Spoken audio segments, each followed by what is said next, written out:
Welcome to our YouTube channel. Have you ever wondered why sardines are considered a superfood?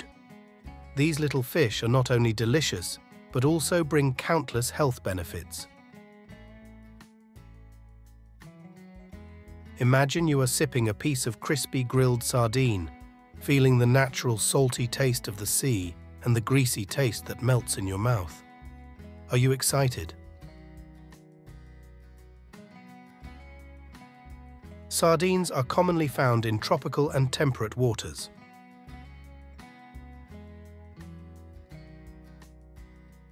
The places with the richest sources of sardine include the Mediterranean and the seas around Japan.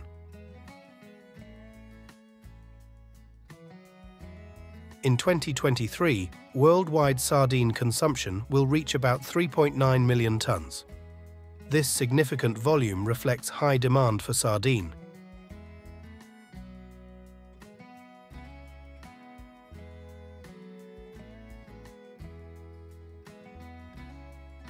The Asia-Pacific region has emerged as the largest market for sardines, both in terms of production and consumption.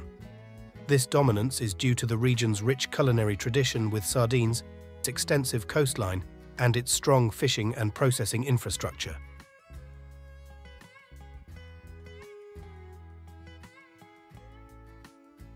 The story of the sardines' journey begins in the deep blue oceans, where fishermen use special draw nets to catch these tiny fish.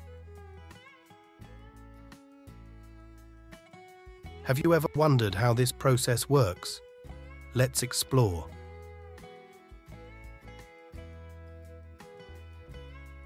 The fishermen set out to sea on sturdy ships, ready to face the waves and winds.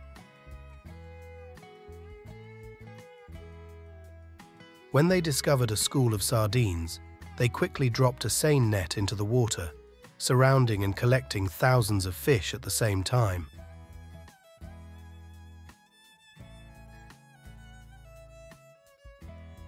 The scene when the full net is pulled up is majestic. The sardines sparkle in the sunlight, creating a vivid picture in the vast ocean.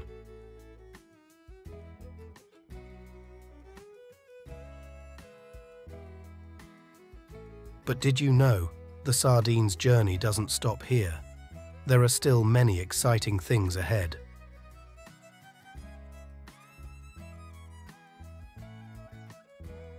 As soon as the sardine fish is pulled from the sea, the classification process takes place immediately and urgently.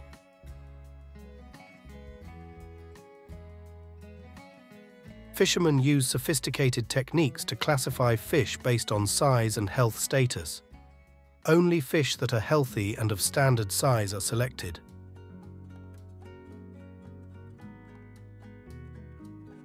Once selected, the sardines will be immediately put into the cooling process.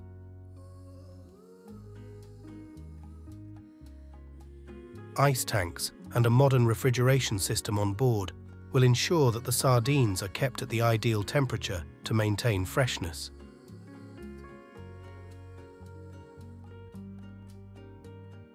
Next, the sardines will be transported from the ship to the processing factory.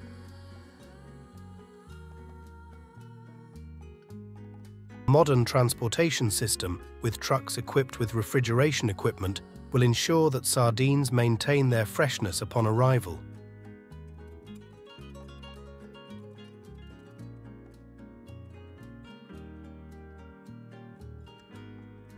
At the factory, sardines will continue to be inspected again to ensure that no fish are damaged during transportation.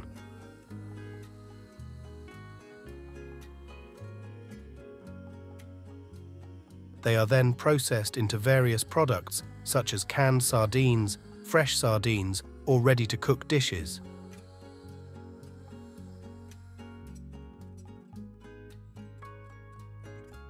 This process not only ensures that you receive the freshest sardines, but also demonstrates the meticulousness and professionalism of the fishermen and factory staff.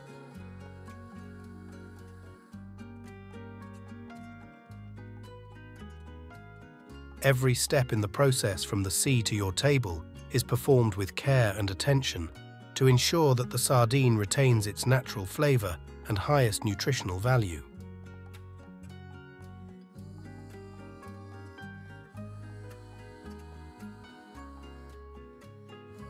The sardines are layered into each tin box with natural spices such as salt and olive oil.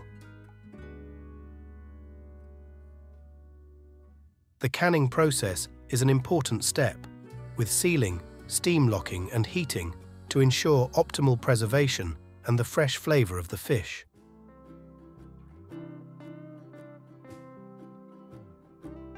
Finally, after the sardines have been heated and cooled, they are quality checked and packaged, ready for distribution to markets around the world.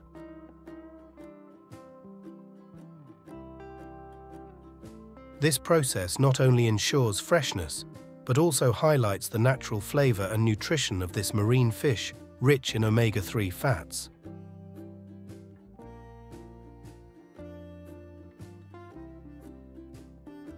Join us as we explore this journey step by step and learn how sardines from the sea become delicious dishes on your dinner table. Hop aboard a sardine fishing boat and discover adventure on the high seas.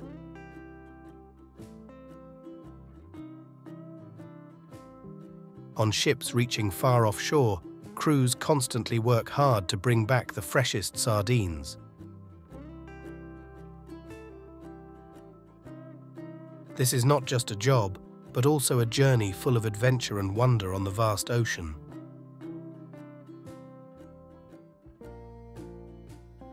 From dawn to dusk, every day on the ship is a new challenge.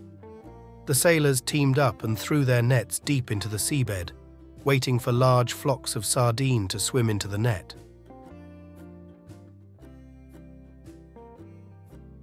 Sardine fishing nets often have a lightweight, flexible structure that makes them easy to cast down and pull up from deep on the seabed.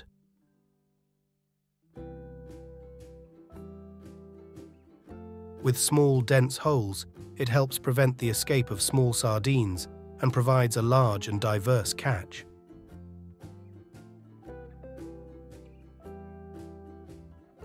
When the net is thrown down, the fishermen wait, focusing on every small movement of the sea below.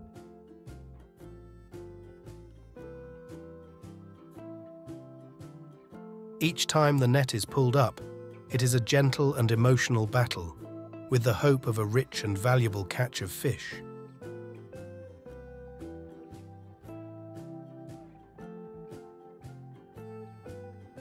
You wear clothes every day, but have you ever wondered how they are made? Today, we will explore a very important topic, something that forms the basis of the clothes we wear. Yes, that's right. It's cotton, the source of fabric.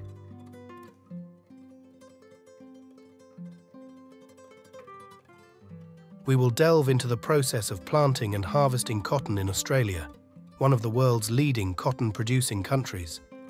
I believe many of you will be surprised when you see cotton plants for the first time.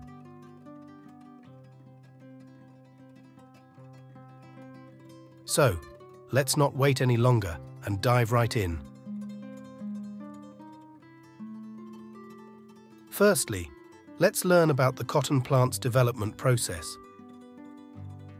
In Australia, soil preparation and cultivation typically occur from November to February. The soil needs to be prepared to be loose and have good drainage, which is crucial for cotton cultivation.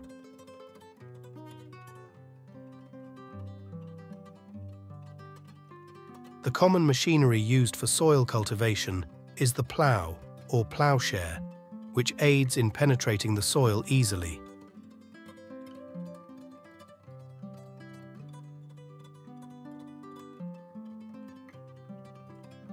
As the plough moves through the soil, it cuts and lifts a layer of soil. Then the ploughshare turns this layer upward and pushes it backward, creating new layers of soil and reversing their positions.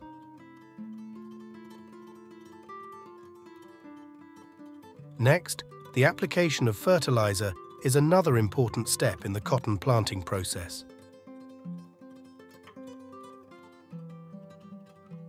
Fertilizers are typically applied as a liquid solution for maximum effectiveness and are usually applied once at the beginning of the season.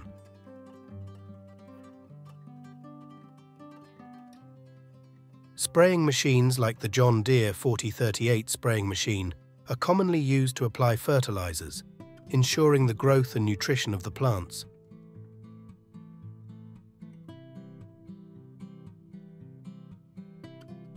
To ensure the strong growth of cotton plants, irrigation plays a crucial role in the planting and care process.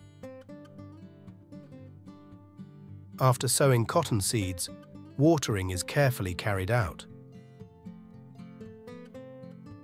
The irrigation method commonly used is flooding, where water is directed into the cotton growing area and allowed to soak into the soil evenly.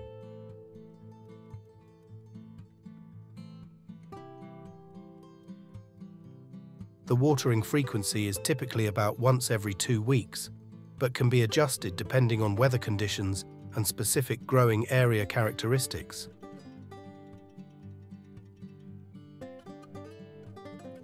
In addition to watering, pest and weed management are also crucial to protect the growth of cotton plants. While waiting for cotton plants to begin fruiting, insecticide spraying is necessary to control pests and harmful insects.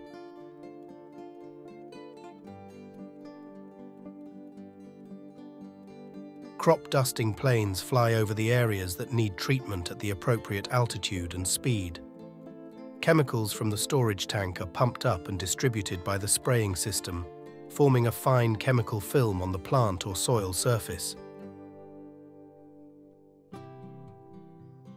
During spraying, farmers control and adjust the direction and speed of the plane to ensure uniform and effective coverage over the treated area.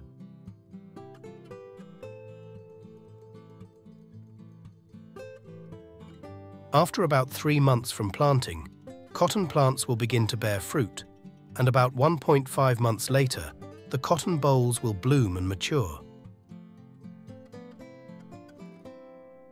When cotton plants reach the fruiting stage and begin to flower, management and harvesting become extremely important to ensure quality and production efficiency.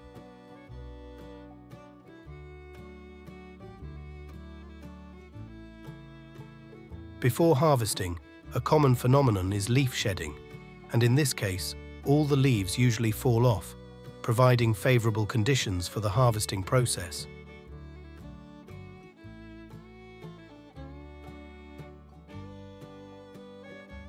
The CP690 machine, developed by John Deere, is one of the popular specialized machines used for cotton harvesting.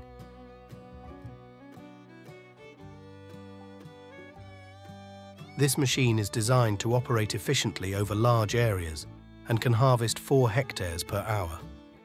This reduces the time required for the harvesting process and enhances production efficiency. The CP690 machine is often equipped with advanced technologies such as automatic cutting and in-machine cotton processing, helping to efficiently and quickly separate cotton from the branches. It also has automatic adjustment capabilities to adapt to specific soil and crop conditions.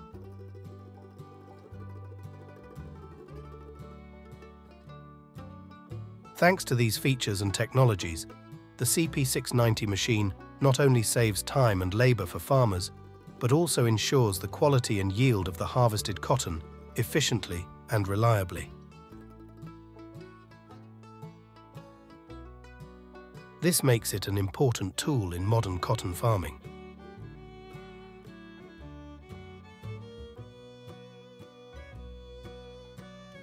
After harvesting, the cotton bales are lifted or hoisted onto trucks for transportation to processing plants. First, the cotton bales are fed into a blowing machine to separate the cotton fibers from each other. The blowing machine uses pressure and suction to create separate cotton fibers. Next, the cotton passes through a carding machine to soften and separate the fibers. The machine helps remove uneven cotton fibers, creating softer and more uniform fibers.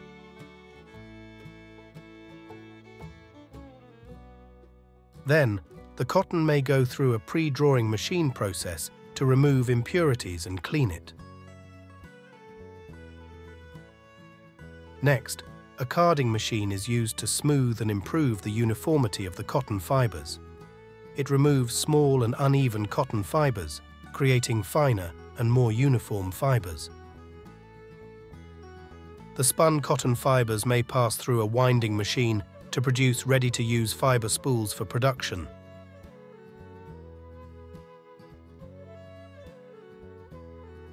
Finally, the cotton fibers are packaged and placed into packaging for delivery to clothing manufacturers. Each step in this process is performed by specialized machinery, optimizing the processing and production of cotton to produce high-quality products for consumers.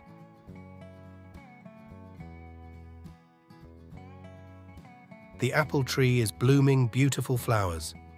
The time is coming when they will bear fruit and millions of apples will be born. Have you noticed that even though the apple tree seems small, it produces a lot of fruit? That is the result of grafting that we will see in this video.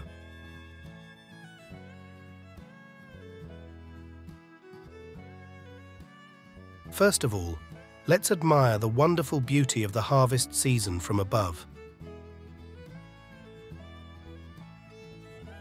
Then, we'll explore how to create millions of apple trees.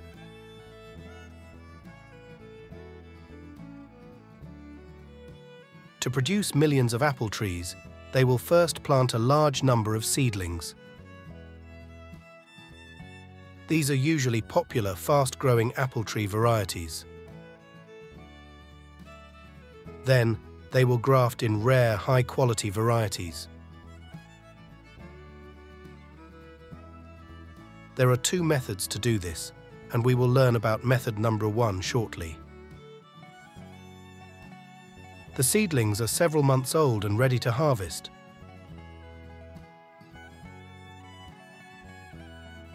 All leaves are removed, and the seedlings are brought back to the grafting plant.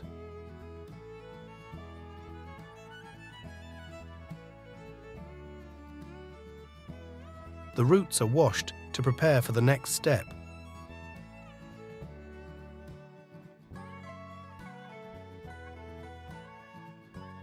High-quality seedlings have been harvested previously. Those are the branches that will be grafted onto the seedling.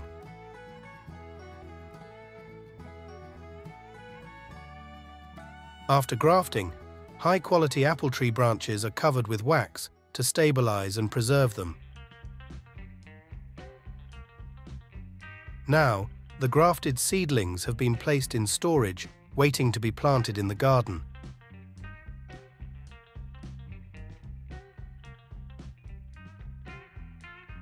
Next, they will begin the process of planting an apple orchard.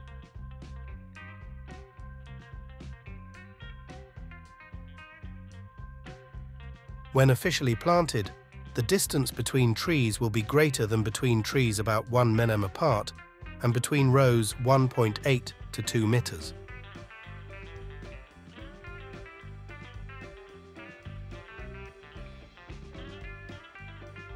The process of planting trees becomes easier thanks to the support of machines.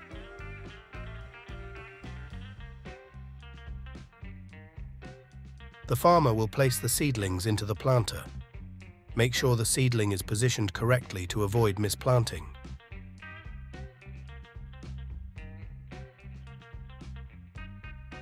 After a year of planting with meticulous care, the apple tree finally began to bear fruit. And in this sequel, the harvesting process will proceed, but this time it will be done with a special technology product from Abundant Robotics. Abundant Robotics has developed an automatic apple harvester capable of identifying and harvesting high-quality apples based on live images.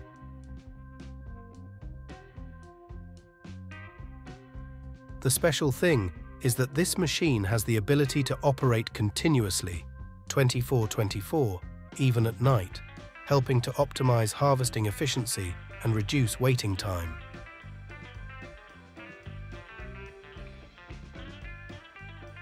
With this technology, harvesting becomes simpler and more effective than ever, especially for large-scale farms.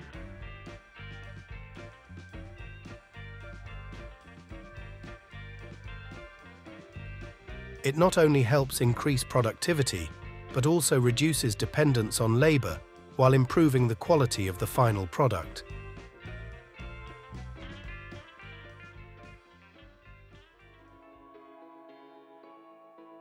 If you are a technology lover and looking towards the future, this abundant robotics product is definitely a great choice to optimize your apple tree harvesting process.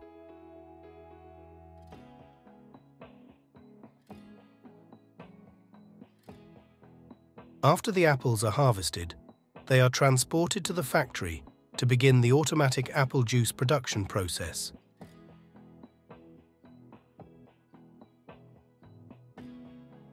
The process begins by dumping the apple into a large sink of water to rinse it, removing any dirt or impurities that may remain on the surface of the fruit.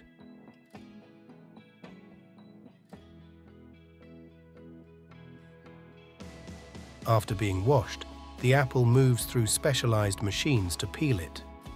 These machines automatically remove the apple's outer skin, preserving the flesh inside.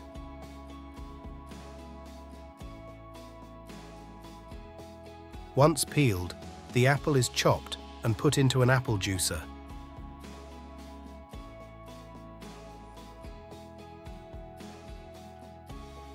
The apple juicer crushes and squeezes apples into fresh, delicious apple juice.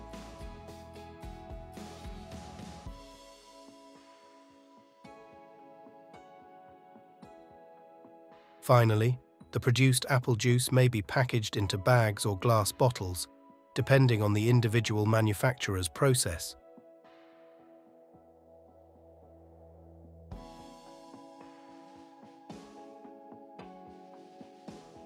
This is the final step in the automatic apple juice production process at the factory, before the product is packaged and prepared for distribution to consumers.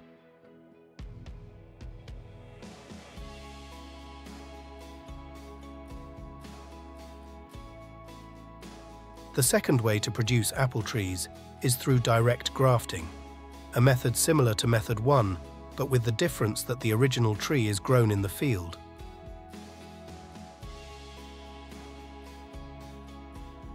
In this process, the farmer will peel and graft the apple stem directly onto the original tree, instead of using seedlings as in the previous method.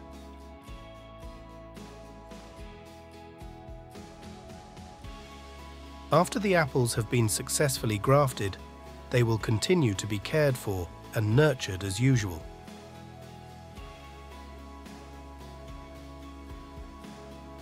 This direct grafting process produces high-quality apple trees and minimizes the time and effort compared to waiting for seedlings to grow from seeds. This helps produce apples with high quality and more consistent yields, while reducing risks to the crop. Thus, grafting apple trees is not only a common agricultural technique, but also an important tool in developing and preserving apple varieties.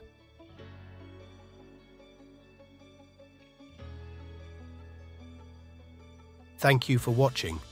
Don't forget to leave your thoughts in the comments and subscribe to support my channel. See you in the next video.